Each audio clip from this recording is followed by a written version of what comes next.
这里是8个200安时的磷酸铁锂电芯，外观呢就是这个样子的。这期视频呢就用这8个电芯给客户做一组24伏200安时的锂电池。很多朋友呢都比较关心这个电芯的内阻，这里给大家测一下看一看啊。这个是0.13毫。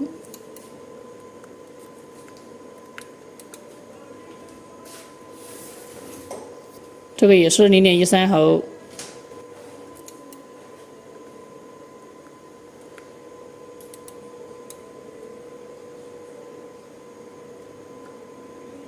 这个是0.13毫，这个也是0.15毫，这个也是0.15毫，这个也是0.15毫。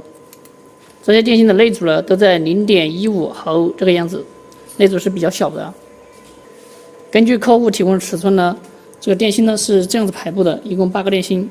这个电池呢是这里是总负，要这样子串，回到这里来，这里是总正，这样子连接的。保护板呢是放在这个地方。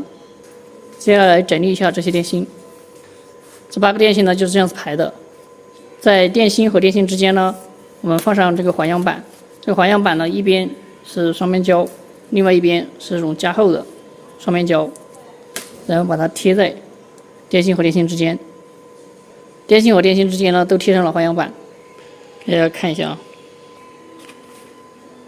侧面就是这个样子的。接下来呢，用纤维胶带给这些电芯呢加固一下。接下来呢，我们把这2块电芯呢拼在一起，中间还是给它垫上环氧板。最后呢，我们再把它捆成一个整体，把它捆结实一点。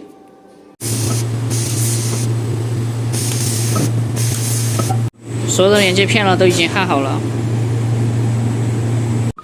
我们给每一块电池呢充满电，这里用的分容仪给它充电。